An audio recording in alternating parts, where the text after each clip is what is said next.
അന്നത്തെ ബാക്കി വിശേഷങ്ങളാണ് കേട്ടോ ഈ വീഡിയോയിൽ നിന്ന് ഉൾപ്പെടുന്നത്.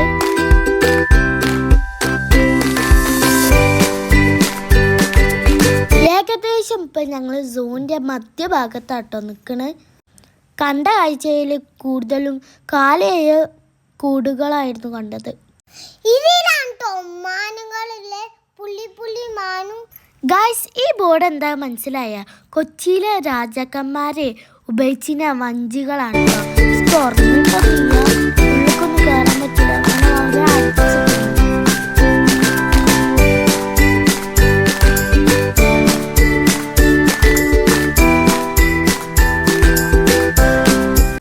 ഗായ്സ്, ഇങ്ങനെയാണ് നമ്മുടെ ചക്കരമുത്തുകളുടെ എൻട്രി.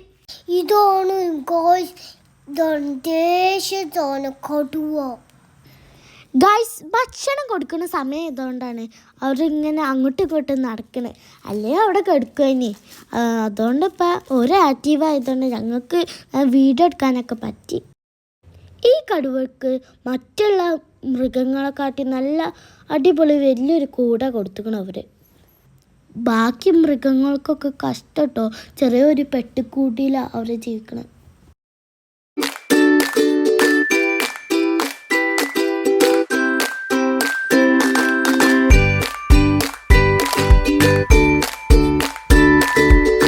ഇതൊരു വേറെ കടുവ കേട്ടോ.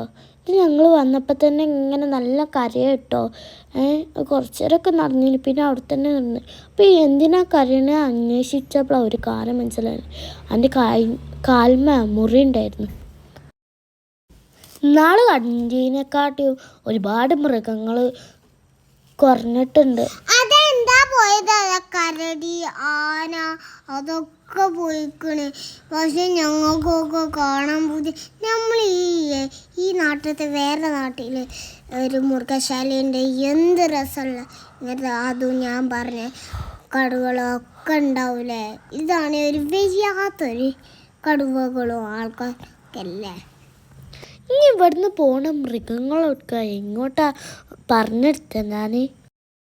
2023 കേരള വനം തൃശ്ശൂരിനായി ഒരു സുവോളജിക്കൽ പാർക്ക് പ്രഖ്യാപിച്ചു. ഈ മൃഗശാല ഈ പദ്ധതിക്ക് അനുയോജ്യമല്ലെന്ന് കണ്ടെത്തി. വേറെ ഒന്നും കൊണ്ടല്ല, കണ്ടിയില്ല ഈ മൃഗശാല. ഒരു മൃഗത്തിന് നല്ലപോർക്ക് ജീവിക്കാനൊന്നും പറ്റണില്ല അതിൽ. ഈ ഒരു ചീങ്കണ്ണിൻ്റെ സ്പേസ് തന്നെ നോക്കി. അത് എന്ത് വലിപ്പമുണ്ട്. അതിനൊരു കുഞ്ഞു വളം, അതിൽ ഇത്തിരി വെള്ളമുള്ളൂ. അതാണെങ്കിൽ വൃത്തികെട്ട വെള്ളം. ഈ സുവോളജിക്കൽ പാർക്ക് നമ്മളെ ഇന്ത്യയിൽ തന്നെ ഏറ്റവും വലിയ പാർക്കാണ് ഉണ്ടാക്കാൻ പോകുന്നത്. 336 ഏക്കറിലാണ് അത് ഉണ്ടാക്കുന്നത്. അത് നമ്മളുടെ കേരളത്തിലെ പുത്തൂരിലാണ്. അത് നമുക്ക് അഭിമാനിക്കാം. ഇപ്പം നമ്മൾ എത്തിയിട്ടുള്ള പാമ്പ് മ്യൂസിയമിലാണ്. ഇതിൽ വല്ലാതൊന്നും കാണാനില്ല. കാരണം കുറച്ച് പാമ്പുകളേ ഉള്ളൂ. ഒരു പെരുമ്പാമ്പും കുറച്ച് മൂർക്കമ്പാമ്പും.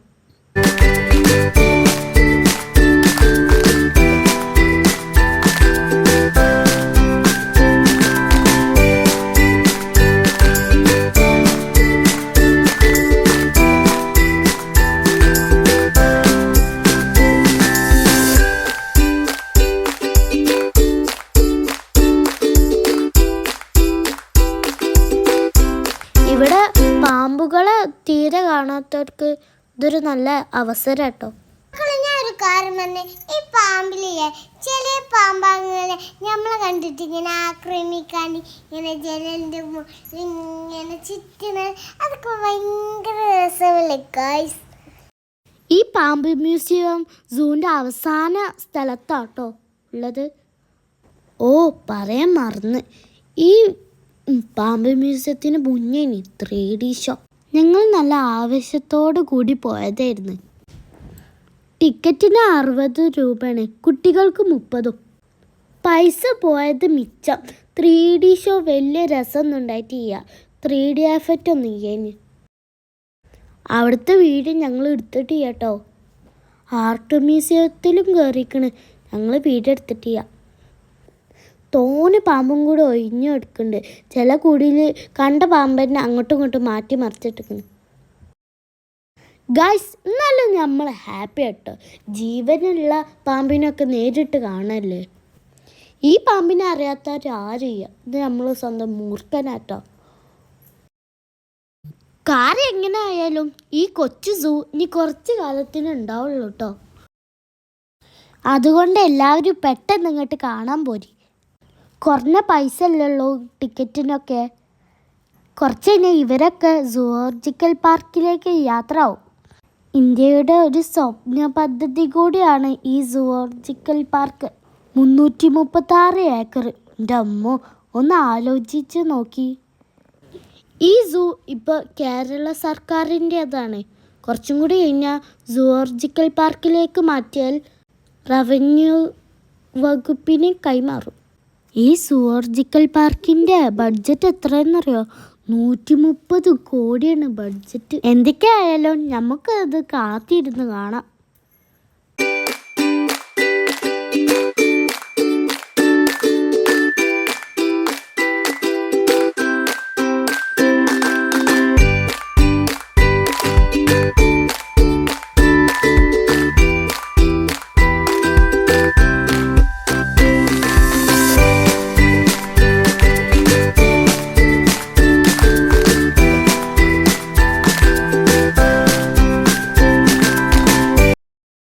അങ്ങനെ പാമ്പ് സെക്ഷനൊക്കെ കഴിഞ്ഞ് ഇതാ ഒരു ആമ. ഈ ഒരു ആമയും പിന്നെ 2 പാമ്പും കഴിഞ്ഞാൽ സൂത്തെ കാഴ്ചകളൊക്കെ കഴിഞ്ഞിട്ടോ. ഇനി ഒരു ഉടുമ്പും കൂടെ ഉള്ളൂ. അപ്പോൾ ഗൈസ്, ഇത്രയേ ഉള്ളൂ സൂത്തെ വിശേഷങ്ങൾ. അപ്പോൾ ഈ വീഡിയോ ഇഷ്ടപ്പെട്ടാലും ഇഷ്ടപ്പെട്ടില്ലെങ്കിലും ലൈക്ക് ചെയ്യുക, സബ്സ്ക്രൈബ് ചെയ്യുക, കമൻറ്റ് ചെയ്യുക, ഷെയർ ചെയ്യുക. അപ്പോൾ അടുത്ത വീഡിയോ വരേക്കും ബായ്.